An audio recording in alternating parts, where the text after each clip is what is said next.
as one of the deans of NFL head coaches. He certainly is at the top of the list for NFL black head coaches. Tomlin's 17 years with the Steelers is by far the longest tenure with an NFL team for any black head coach. The 52-year-old Tomlin is getting ready for season number 18. The extension keeps him with the Steelers through 2027. If he coaches the next 3 seasons, that will give him 20 with the Steelers, which would leave him one shy of the record held by Tom Landry with the Dallas Cowboys. Tomlin has never had a losing season with the Steelers. He led them to 11 playoffs and 2 Super Bowls, including a Super Bowl title in 2008. The NFL has struggled in providing opportunities for black head coaches. Tomlin got his chance in 2007, and he's been a shining star ever since. No debates, no speculation, just the info you need. That's your KBLA Sports Minute. I'm Ray Richardson on KBLA Talk 1580. KBLA Talk 1580 is the fastest growing talk radio station in Southern California, home to 50,000 watts and an audience reach of 12 million listeners. KBLA Talk 1580 is a pioneer for Black audio content, including our groundbreaking $2 million climate justice campaign and the most loyal, influential audience. According to an independent research study by the polling firm Aviterus, for the second consecutive year, KBLA Talk 1580 is the most trustworthy, reliable, and credible news source for Black audiences and beyond in Southern California. Let KBLA Talk 1580 power your advertising dollars. Our omni-channel custom marketing solutions are specifically tailored to connect with your ideal target audience. We leverage audio, podcasts, streaming, digital, social media, and local activations to get your message out to the Black community. Get in touch with our advertising team today at advertising@kbla1580.com. That's advertising at kbla1580.com. KBLA 1580. We've got your Black.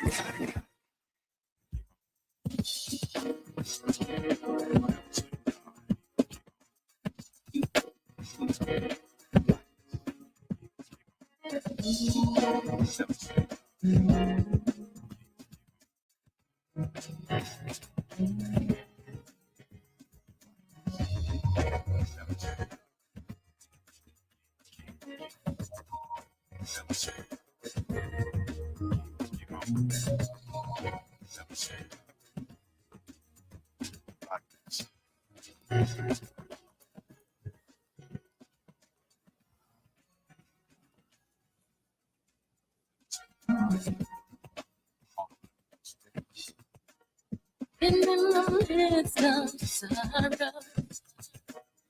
you can be up and looking down.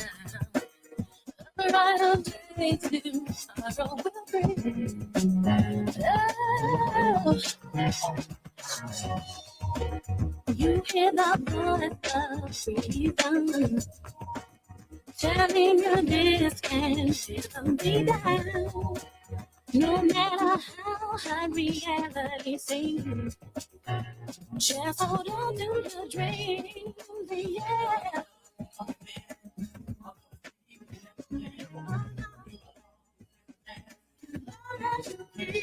As long as you keep your head to the sky, that's right, you can win. We believe it. We claim it. You can win. Just keep your head to the sky. Live from Washington, D.C., you're listening to A More Perfect Union on KBLA Talk 1580. I'm Dr. Nii-Quartelai Quartey, your host, and KBLA Chief White House Correspondent. Really here bringing you the political news digest that you need, that you deserve, from the White House to your house. We have so many important headlines. And we have phenomenal guests to help us to go beyond the headlines and feed us with something that can help us to move forward, that can help us to be all that we can be. And I'll talk about that guest in a moment. But first things first, be sure to follow me on all the social media platforms at Dr. Nii-Quartelai. That's DrNiiQuartelai. Pro tip, type in Dr. Nii. That's just DrNii. And boom, bam, boom, there I am. Also, be sure to download the KBLA app to listen to us live or on demand, or simply tell Alexa to play KBLA Talk 1580. And last but not least, be sure to subscribe to a More Perfect Union podcast. That way you'll never, ever, ever miss an episode. So this summer, if you're traveling anywhere, even if it's around the corner to the grocery store, we want to be right up there in your headphones. And so subscribe to a More Perfect Union podcast powered by KBLA Talk 1580 to make that happen. Now it's time for your national news roundup. It's time for the good, bad, and ugly headlines of the day. And this has been, in fact, a very, very busy news day. Kicking us off, Reuters is reporting that Hamas says it accepts a UN-backed Gaza truce plan. The U.S. cites hopeful sign. Hamas accepted this UN resolution backing a plan to end the war with Israel and Gaza and is ready to negotiate details. It's according to a senior official of the Palestinian militant group.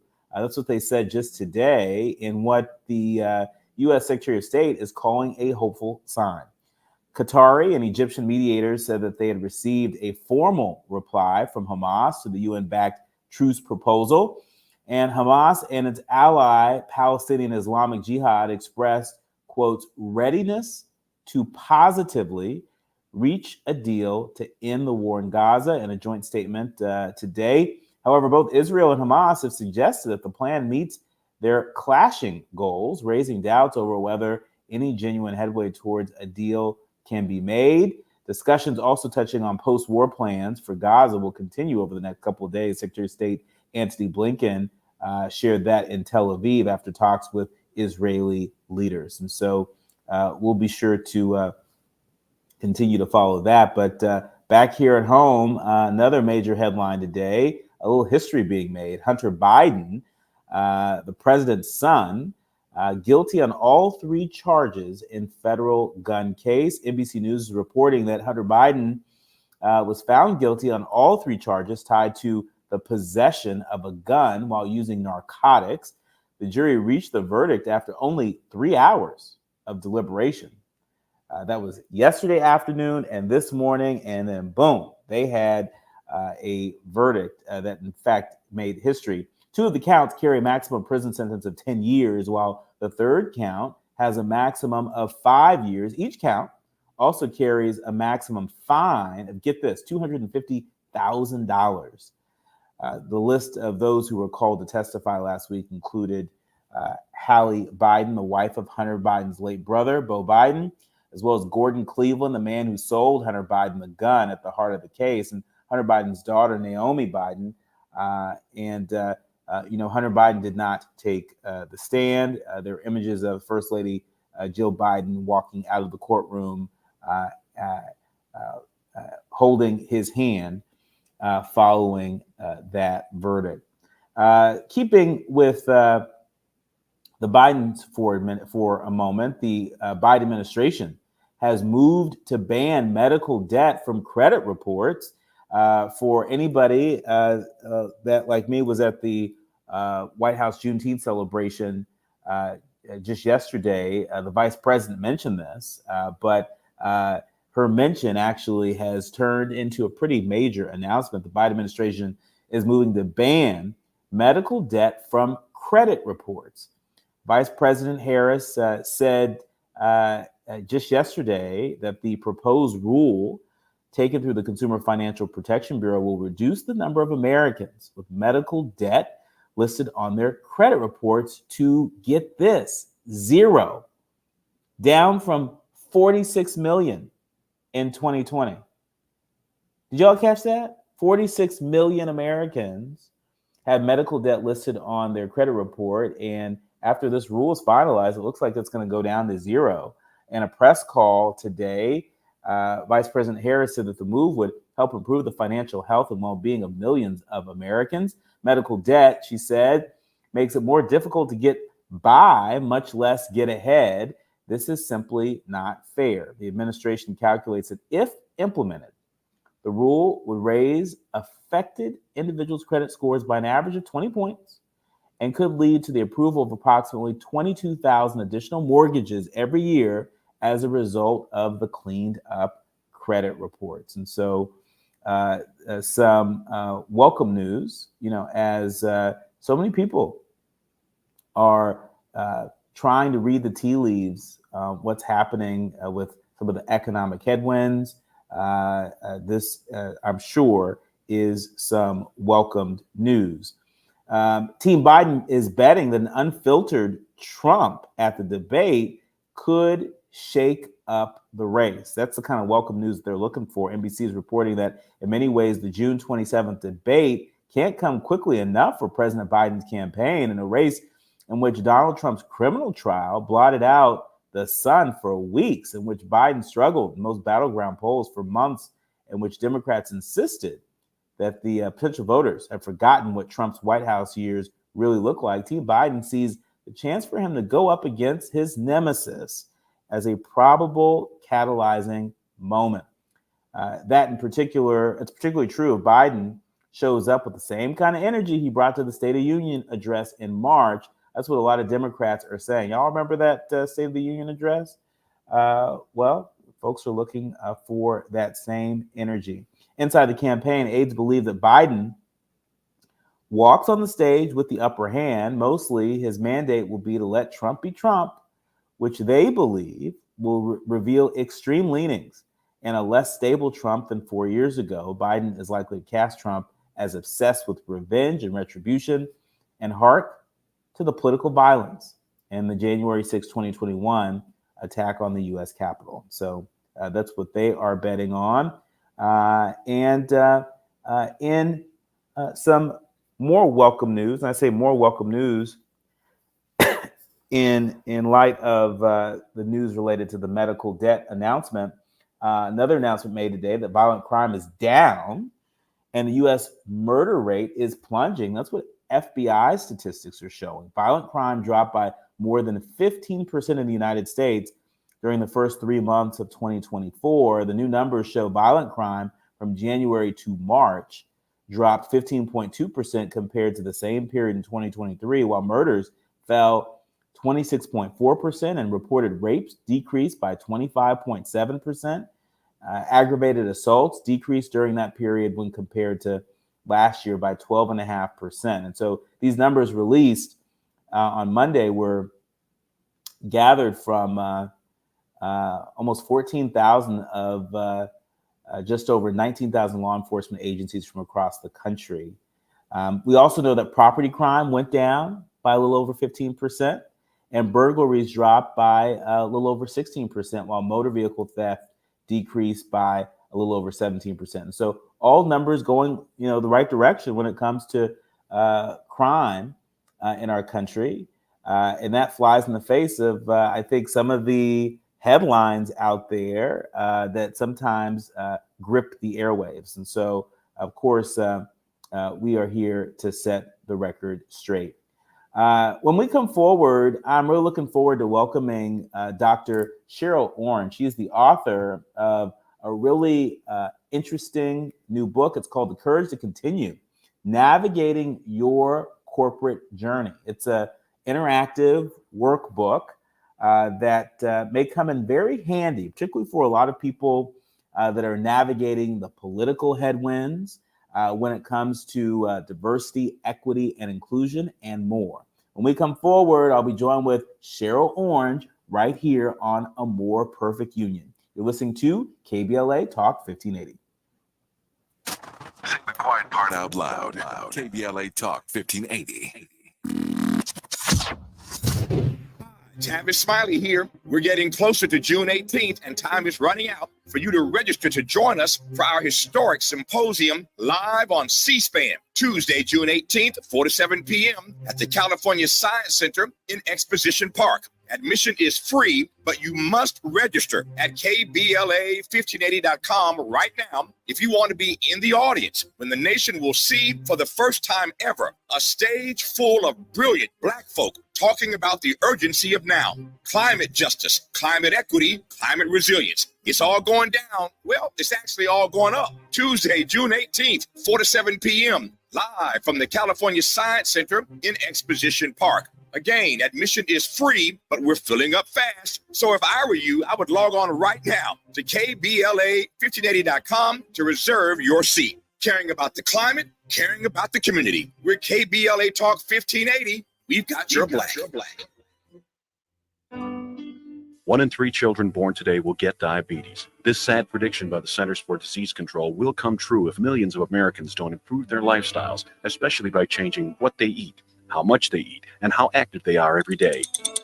Every 23 seconds, another American gets diabetes.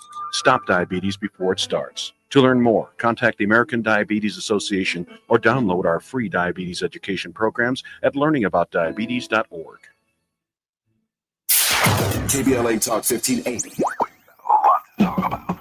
KBLA Talk 1580, connecting you with services and solutions. Legal Aid Foundation of Los Angeles is a nonprofit law firm that protects and advances the rights of the most underserved, leveling the playing field and ensuring that everyone can have access to the justice system. Every year, LAFLA provides free, high-quality legal services to more than 100,000 people living in poverty across greater Los Angeles. Their unique combination of neighborhood offices, self-help centers at courthouses, and domestic violence clinics puts Legal Aid Foundation of Los Angeles on the front lines in vulnerable communities and at the forefront of change. LAFLA's expert team of attorneys, paralegals, and support staff works to provide direct representation, offer counsel and advice, provide referrals, and educate the community about their legal rights through workshops and seminars. With locations all over LA, you can access their services or volunteer to help no matter where you live. And if you have an urgent issue, call 213-235-0060. That's 213-235-0060. To get legal help, make a donation, or volunteer, visit lafla.org. lafla.org. This is a community call to action from KBLA Talk 1580. Find a righteous rage and don't be afraid to say what you see. We're KBLA Talk 1580. You're listening to A More Perfect Union on KBLA Talk 1580. I'm Dr. Nii-Quartelai Quartey. I'm really delighted to welcome Cheryl Orange to the show. Cheryl is the author of The Courage to Continue Navigating Your Corporate Journey. It is a phenomenal tool, a workbook for bossing up in the workplace. Welcome to the show, Cheryl. Thank you. Thank you so much for having me. I'm excited to be here and to talk about this topic that I'm so passionate about. So talk to us a little bit about, well, where did this passion come from? And what inspired you to channel that passion onto the page? Well, I started out my career years and years ago. And when I started, I was first generation corporate American. My mother is a retired school teacher. My father is a retired coal miner. And so I went into the workplace, corporate America, very, very green. And so I started having some encounters that I thought were odd and strange, and I started documenting them. And then when I started to have children, I was like, okay, my kids are going to need this should they choose to go into corporate America. And so it started like as a memoir for them. But then as I climbed the corporate ladder and started to mentor and coach others, they needed the same types of information. And thus the book began. And over, a 25-year period, I took all the wisdom and knowledge and created a guide/workbook. And then over COVID, I put like a leadership spin on it. How do you manage new corporate Americans? How do you manage the underrepresented? How do you manage and lead those types of people to get the best you can get out of them and help them move forward in their careers? Because it's all about each one teaching one. And so that's kind of how things got started. I think that's incredible. And it's amazing that something that you just thought would be helpful to your kids who had become second generation or were about to become second generation leaders in corporate America.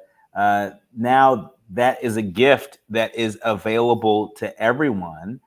Talk to us about some of the hard lessons that you had to learn. What was probably the hardest lesson that you learned in corporate America that you see, some of the, newer folks to corporate America, falling right into? So one of the hardest lessons I learned was the decisions usually don't happen in the meeting. They're in the meeting before the meeting. And so I love Broadway, and in the musical Hamilton, the Broadway show, they talk about being in the room. And decisions are made truly when most of us are not in the room. And so being able to navigate that and have advocates and sponsors in the room when you're not in the room, there is an art to that.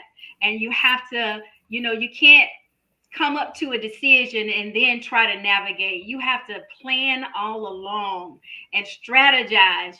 We are taught a lot of times to play checkers as we are younger, but we really need to be playing chess.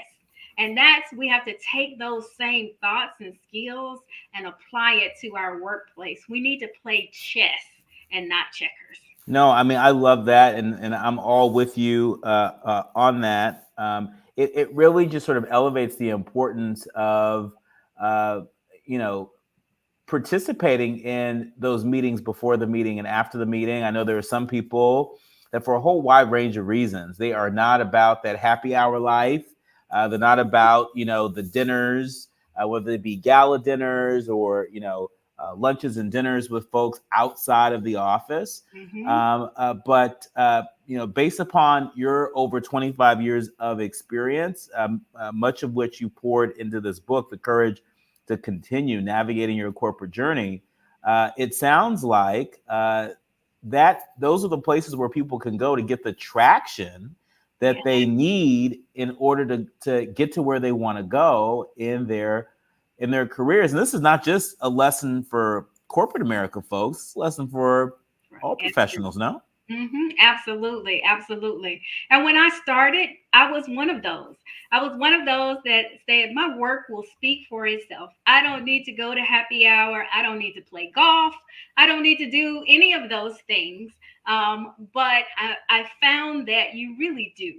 And if you can find a genuine connection with some of the people in your environment, in your corporate environment, or wherever you are, find a genuine connection, then having those after hours sessions and meetings won't be so difficult or draining for you, because you have somebody that you really enjoy spending time with, and you can bring them along and go in and network. And think about networking as just, it's meeting new people, finding interesting things. Don't think about it as, oh, I got to go network so I can, get a promotion or get this new position. That's not it. You got to change how you think and change how you, frame things in your mind so you can go out and you can have a good time, but at the same time, you're making progress with your career. Oh, this is sage wisdom. And I want to double click on this.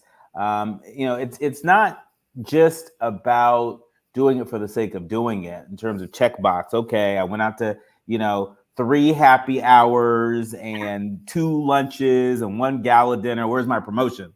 Right.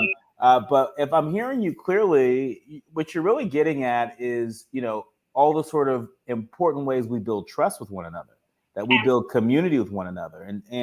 And hopefully our leaders, learners, and listeners are gleaning maybe what I'm gleaning from you, which is that, the opportunities to succeed in your career, whatever that is and wherever it is, there's a relationship between that and the trust that your leadership have in you, that your peers have in you, the people that are your direct reports, the trust that they put into you.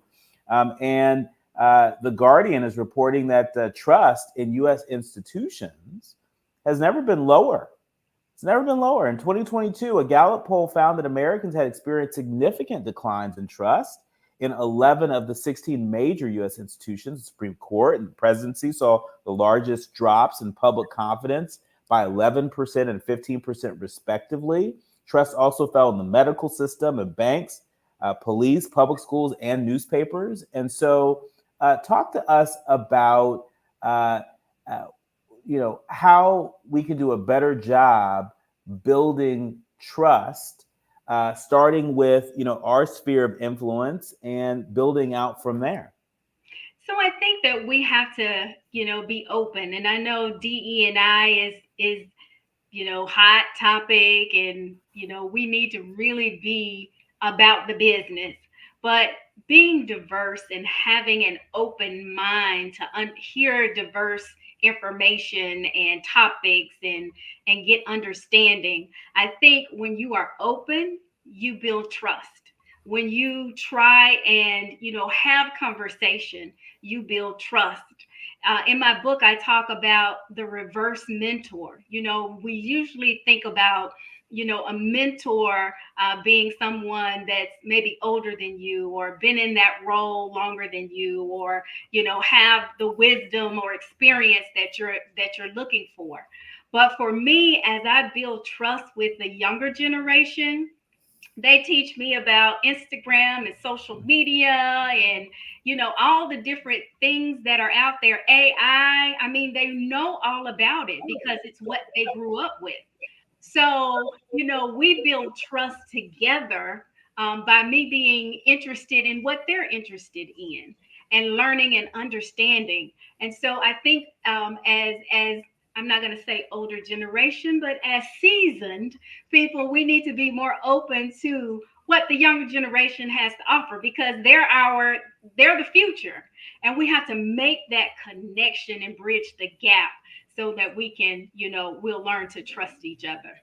Yeah, and we got a lot of work to do in terms of sowing seeds of trust.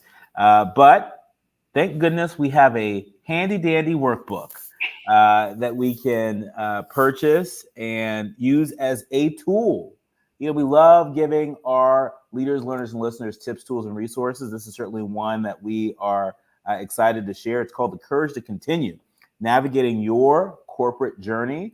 And when we come forward, we are digging into more with Cheryl Orange, the author of this gem, The Courage to Continue. You're listening to A More Perfect Union on KBLA Talk 1580. More when we come forward. KBLA Talk 1580 is an intervention. When we come forward, includes you. KBLA Talk 1580, turning pain into power. I'm Amber Payton. Here's the latest on the Black Information Network. New York City lawmakers are introducing a bill that would limit the use of facial recognition technology at businesses. This technology can identify an individual by facial scans or fingerprints. A second bill was also introduced, which, if passed, would limit this kind of technology in residential buildings. There is some pushback, with opponents saying the first bill limits the way business owners can protect themselves from things like retail theft. A 2018 Massachusetts Institute of Technology and Stanford University study found racial and gender disparities with the technology. Rates of uninsured minorities are reportedly dropping. The Health and Human Services Department says between 2010 and 2022, the uninsured rate among Black Americans went from over 20% to just under 11%. Among Latinos, the rate went from nearly 33% to 18%. The report credits the Affordable Care Act, or Obamacare, which went into effect in 2018. That's the latest. I'm Amber Payton on your home for 24/7 News, the Black Information Network. Now your ideas don't have to wait. Dell Technologies and Intel are pushing what technology can do, so great ideas can happen right now. Bring your ideas to life at Dell.com. Welcome to now. This is the KBLA Sports Minute with Ray Richardson. When the Pittsburgh Steelers gave Tomlin a 3-year contract extension on Monday, the decision solidified Tomlin as one of the deans of NFL head coaches. He certainly is at the top of the list for NFL black head coaches. Tomlin's 17 years with the Steelers is by far the longest tenure with an NFL team for any black head coach. The 52-year-old Tomlin is getting ready for season number 18. The extension keeps him with the Steelers through 2027. If he coaches the next 3 seasons, that will give him 20 with the Steelers, which would leave him one shy of the record held by Tom Landry with the Dallas Cowboys. Tomlin has never had a losing season with the Steelers. He led them to 11 playoffs and 2 Super Bowls, including a Super Bowl title in 2008. The NFL has struggled in providing opportunities for black head coaches.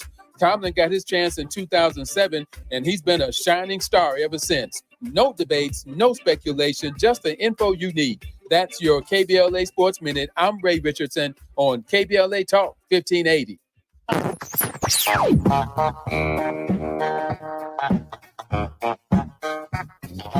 This is KBLA Talk 1580. Talk radio puts music to your ears. We're unapologetically progressive. KBLA Talk 1580. We've got a lot to talk about. I'm Reverend Gerald, the life coach. Is someone you love struggling with addiction and mental illness? Is improving your family's health important? Want to leave a legacy that your family can grow? Are you ready to enhance your perception of life experiences? Then wake up weekends at 7 a.m. with Urban Family Focus and get the wisdom, opportunity, resources, and motivation to live your best life. Join the conversation on Urban Family Focus Saturday and Sunday at 7 a.m. Unapologetically progressive. KBLA Talk 1580. We've got your black. Oh man, looks like Bobby needs a ride to the airport again. Grab the keys. Who's taking Auntie and her friends to the swap meet? Grab the keys. How about we drop these boxes off at Miss Johnson? Grab the keys. Whether you're giving rides or hauling gear, you're all about getting things done. So do it all in a Chevy SUV. From the versatile Equinox and sporty Blazer to the roomy Traverse, our lineup of SUVs will carry you through every adventure. All you have to do is grab the keys. That's how we do.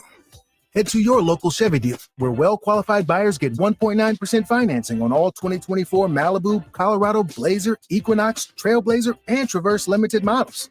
Chevrolet. Together, let's drive. 1.9% APR for 36 months. Monthly payment is $28.60 for every $1,000 you finance. Example down payment 15.8%. Must finance with GM Financial. Some customers may not qualify. Not available with lease and some other offers. Take new retail delivery by 7/1/24. What's that sound? That's the sound of Downy Unstoppable scent beads going into your washing machine and giving your clothes freshness that lasts all day long. There it is again. It's like music to your ears, or more like music to your nose. That freshness is irresistible. Let's get a Downy Unstoppable bottle shake. And now a sniff solo. Nice. Get 6 times longer lasting freshness plus odor protection with Downy Unstoppables in wash scent beads. For the ones who know safety isn't a catchphrase, it's a culture. And the ones who help make sure everyone makes it home safe.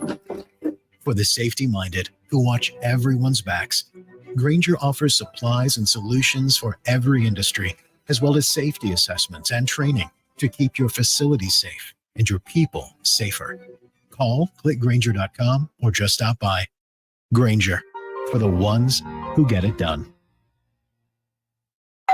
Pizza's here. Oh, great. I'd love some, but I'm worried about my stomach issues. If you're worried about having diarrhea, gas, bloating, stomach pain, or loose, oily stools, it may not just be stomach issues. It could be a condition called exocrine pancreatic insufficiency, or EPI. With EPI, the pancreas doesn't release enough enzymes to break down food, but EPI is manageable. Use the symptom checker on identifyepi.com and talk to your doctor. That's identifyepi.com. Sponsored by AbbVie. We're not for everybody, but we're for everybody. You're listening to KBLA Talk 1580. You're listening to A More Perfect Union on KBLA Talk 1580. I'm Dr. Nii-Quartelai Quartey, and just a little bit of breaking news coming out of Atlanta. ABC News is reporting that 3 victims and 1 suspect shot at an Atlanta shopping center. This is coming out of the Peachtree Center food court, which is on lockdown currently. ABC News reporting this just about 17 minutes into us being on air today. At least 3 people have been shot in a food court at this Atlanta shopping center. All are, quote, alert, conscious, and breathing. According to police, the hub at Peachtree Center is on lockdown. Atlanta Mayor Andre Dickens shared this on his social media. This is a developing story. as there are new developments, we'll be sure to keep you posted. But we really hope that our leaders, learners, and listeners in the ATL area are safe. And we are certainly doing our part to make sure that you all stay informed. Now, back to Cheryl Orange, the author of The Courage to Continue Navigating Your Corporate Journey. Let's talk about the importance of engaging employee resource groups. Back when, I was on that side of the house before I returned to journalism, I actually chaired one of the employee resource groups at my former company. It can be a great place to build community. But if you're not aware of your blind spots, my sense is that it could also be a place where somebody with low self-awareness can make life more difficult for them in the organization. What say you, Ms. Cheryl? I love ERGs or business resource groups. I started two of them, one at PepsiCo when I was there, and then at FedEx. And I was there for 23 years. So it is, as you said, a great place to go and find out the things that other people won't tell you. But again, it goes to that trust and building relationship. So in my book, I talk about knowing yourself. That's part of the first couple of chapters, because you have to do that deep inventory to really know what you like, what you don't like, what your values are. You have to do that work. And that's why the book is really a workbook as well, so that we can work on ourselves, so that we know where we want to go and how it is we need to get there. And employee resources groups can help you, because they're always doing, interview help, resume help, personality tests. They're doing all of those things. They're bringing different cultures to you and diversity and all those things that make them holistic experiences. So if you get involved, which also, as you said, builds community and makes you want to stay and want to change the culture at your company if it's not what you desire, you have resources to help you. And you join the ones that, are of like mind to you, but you can also join others where you can get a different experience and learn about another resource group, if you will. So don't just stay in your own lane, you go into others and see what they're talking about and what they're teaching that particular resource group, and learn from them as well. It not only helps you to broaden your perspective, but it gives you other networking opportunities. And that's what we talked about last. Everywhere you go is a networking opportunity, and you need to take it as such. I really love that. I mean, there's just so many gems in this book, and I'm really hopeful that this conversation will meet so many of our leaders, learners, and listeners where they're at, and really help to carry them where they want to be. This month, the month of June, we're celebrating Juneteenth. We're celebrating Black music. We're celebrating Pride Month. There's a lot to celebrate, a lot to commemorate this month. And for a lot of organizations, their employee resource groups, are not all that integrated, right? And so, for people like me who may, very much be a part of the Black community and the LGBTQ community, right? In a lot of organizational settings, it's like, okay, well, you can join the Black ERG or you can join the LGBTQ ERG, but the idea of them ever doing any cross-programming, that's really far ahead of where a lot of organizations are. What advice do you have for, folks that not just have multiple identities, but are a part of multiple communities, and want to be that bridge within their organizations between those communities when it comes to ERG work? So I am now retired. I retired actually last year from FedEx as CIO of FedEx Custom Critical, but I was also the chair of the multicultural ERG. And that is a committee that actually brought all of the ERGs together on certain instances. And so we actually came up with our annual plan. And then we went to all of the other ERGs and said, okay, which of these would you like to collaborate with us on? And so we were able to bring together a multicultural experience as well to kind of tackle what you're talking about. You know, we're all different people with different pieces of us that we need to nurture. And so being able to have that collaborative effort. Now, it wasn't perfect, I will tell you that, but it was definitely a start. And if there are, people out there in corporate America that, have that same thought process that you had, start up you a multicultural committee and go across. I mean, there's nobody stopping you from doing that. And that's only going to enrich the culture and make things better at the company. So, and if you have your own company, create you a multicultural. You can start with multicultural. You don't have to start in the silo. You can start in the diverse ERG, and that could be, the spin-off to other things.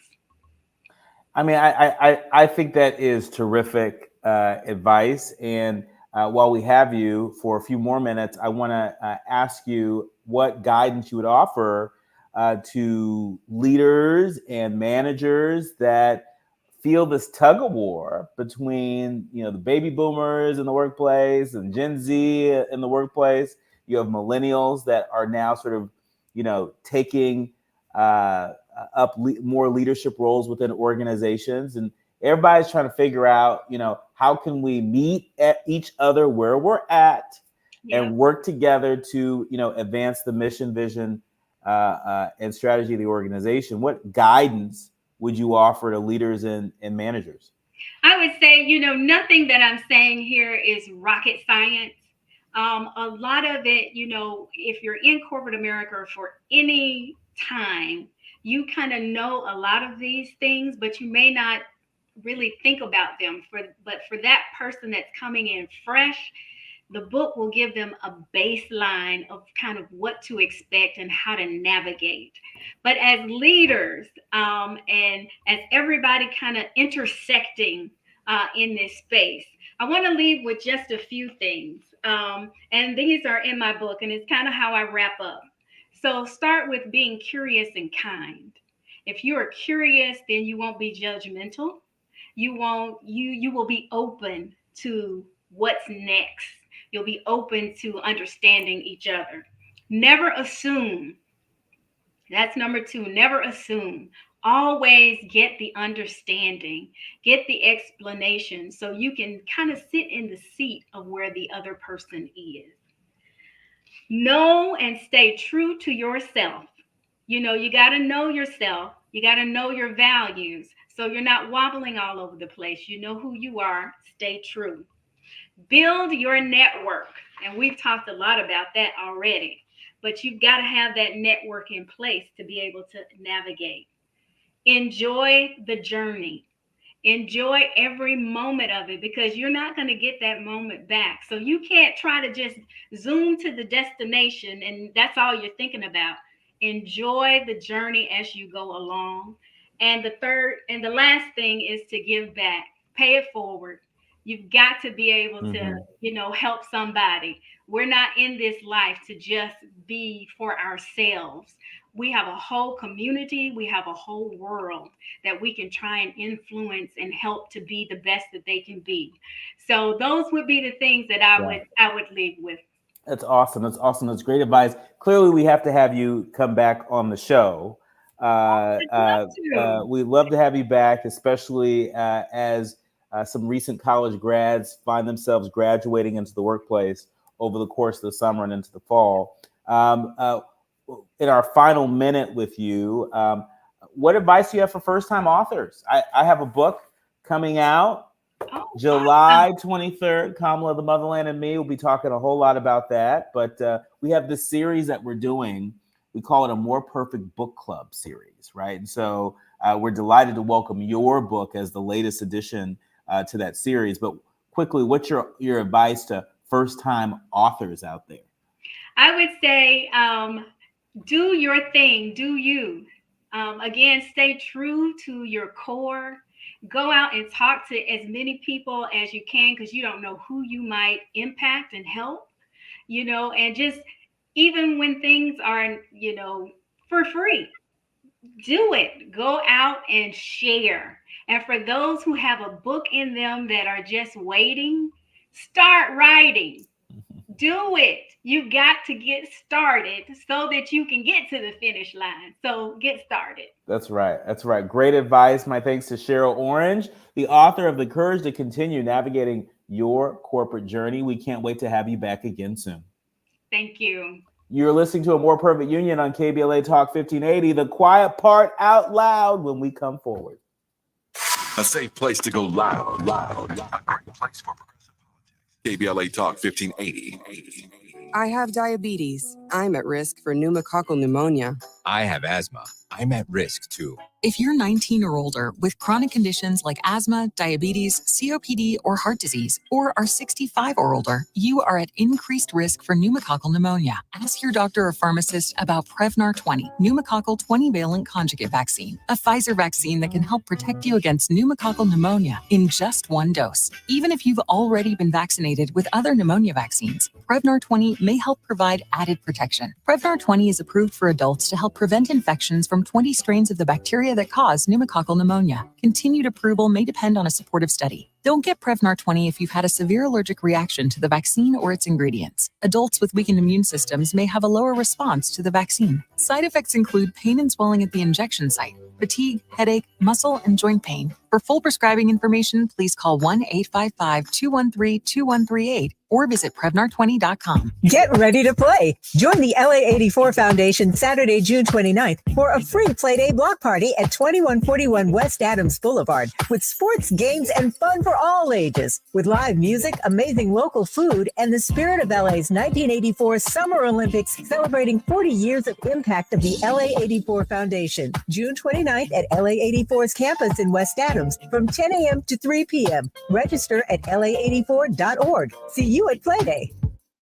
Did you know that streaming music, ebooks, audiobooks, movies, and more is available for free from the Los Angeles Public Library? With your library card, you can access the latest music and movies, audiobooks and ebooks, graphic novels, comic books, magazines, and more. If you don't have a library card and live in the city of Los Angeles, you can get a digital card online for free. Check it out at lapl.org/emedia. That's lapl.org/emedia.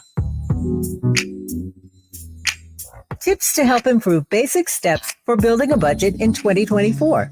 Building a budget can help you achieve and reach your financial goals.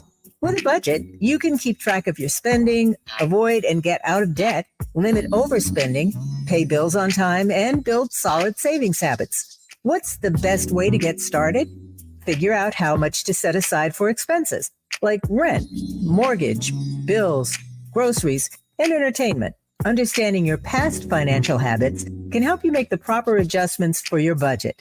Adjusting to a budget can take time as you work to find the right balance, but keep working on it. For more financial health tips, visit chase.com or stop by a local branch. This segment is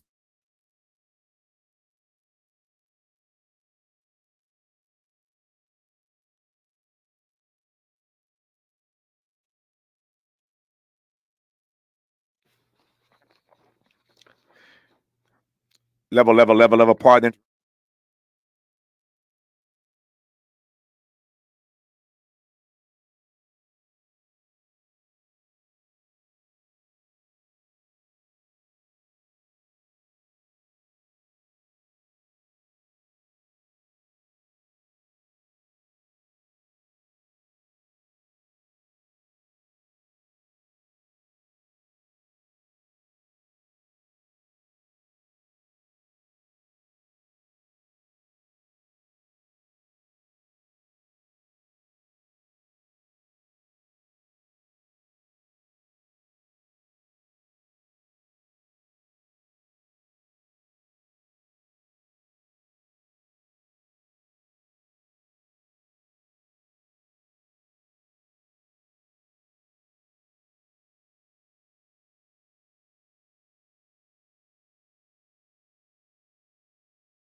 site.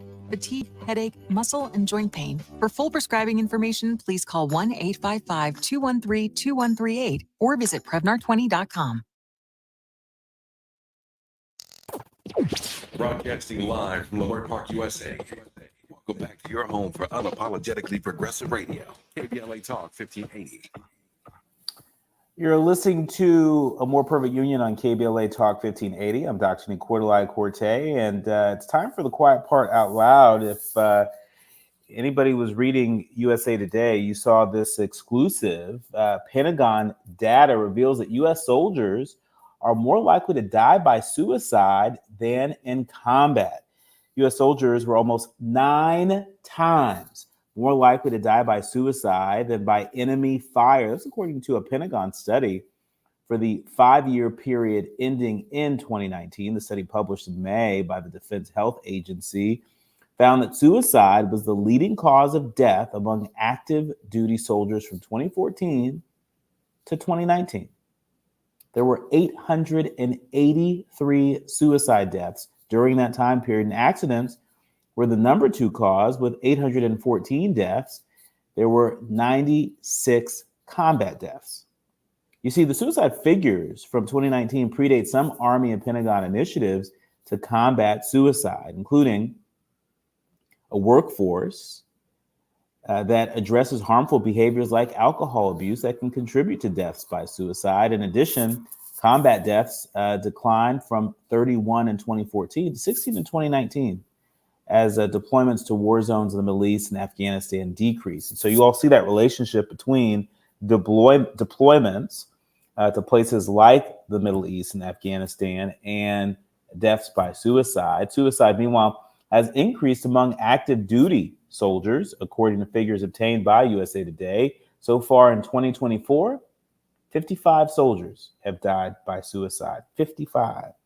It's not just 55 soldiers, but it's 55 families, it's 55 communities that have unfortunately had to become a part of a grieving community that nobody wants to be a part of. Trust me when I say that. The rate of suicide measured by deaths per 100,000 soldiers generally has been climbing since 2019. And for all Americans, the rate of suicide has climbed 37% since 2000. In 2021, the last year of available data, the rate per 100,000 was 14.1. And so we've got some work to do while we're all about the business of building a more perfect union. We have got to get about the business of supporting our fellow Americans, our neighbors, our family members, in their healthcare needs from the neck up and neck down. Let me finish with this. Calling all foodies. So last week, I shared a few finalists. Well, now we know exactly who the award winners are. DC area restaurants and chefs nabbed 3, count them, 3 James Beard Awards. After receiving its highest number of finalist nominations in recent memory, DC is now home to 2 back-to-back winners in the Outstanding Chef category at the James Beard Foundation. Yeah. Michael Rafferty took home the award for Outstanding Chef for his Michelin-starred Levantine restaurant, Albie. I think it's called Albie, which is a favorite for some of the Washington Post food critics, for its pita bread and its baba ganoush, among other things. The Palestinian-American chef Rafidi, who dedicated the award to the Palestinian people, is also the owner of Yellow, a cafe and restaurant in Georgetown that recently announced the planned opening of a Union Market location later this year. Whoop, whoop, hey, hey, that's close to where I live.